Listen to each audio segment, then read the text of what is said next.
Hi. A few hours ago, I read this interesting comment by one of my viewers, Flame Zombie. He mentioned that when it comes to running cities, especially big cities in tabletop role playing games, he usually prefers to hand out the map to his players. I think that there are some interesting things to consider when it comes to running cities in tabletop role playing games, so this video is all about that. When it comes to the ways that I run cities and towns, anything, it's important to keep in mind that for someone that has just started to play tabletop role playing games, including me when I first started to run cities in tabletop RPGs, it was so intimidating. You see these huge maps with the names of the streets and the non-player characters, the many different buildings. How are you even supposed to navigate that? How are the players, how are the adventurers going to make their way through that huge city? But it's actually quite simple. When it comes to handing out maps, I only do that if they have a map in the game.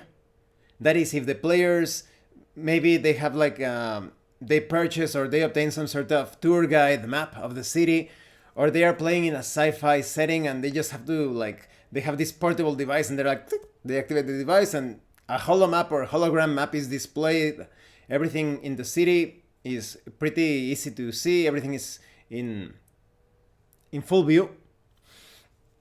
Then in that case, handouts, images are perfectly fine in my opinion. But like I said, this is my own style. In the case of Flame Zombie, that's his style. He presents the images. But in my case, whenever possible, I try to make the city like a discovery by itself.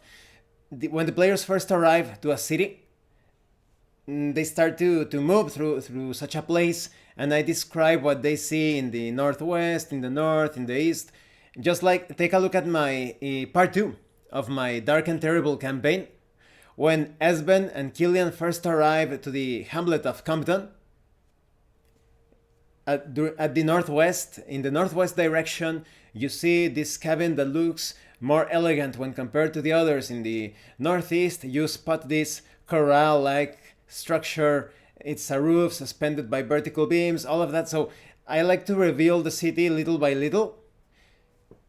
But once they get the hang of it, they can pretty much make their way to whatever structure site they want to reach. Once they obtained the information of where Lothian should be located, was supposed to be located, they made almost like a hasty trajectory towards that tower. And of course, they can also obtain even more details through roleplay. They could have said something like, I start to walk around the perimeter of the hamlet to see how large it is, or I start to walk around the perimeter to see what surrounds the hamlet, and they would obtain more details. It's all about that. They can also handle simple or rather generalized actions when it comes to interacting with the city. I have mentioned this before in another video. Maybe you are looking for someone. Instead of saying, I approach that door, I knock on the door, and yes, who is it? I am looking for this non-player character. I approach this other house and I knock on the door and I ask, I am looking for... No, that would take too long. You can also say, I start knocking at the doors of each of these different houses in this particular block and I start to ask about the whereabouts of this non-player character. You can also handle things like that. This also includes, of course, abandoned cities, adventure sites, but that's dangerous, be careful. If you start to say something like, I start looking through this section of the ruins, through each of the different ruined cottages or something like that, then there is little control when it comes to what could happen when compared to exploring each place little by little. But I think it's still permissible, it's still logical, doable, and it saves a lot of time. So you could also handle it like that, like a sweep of that particular section of the city.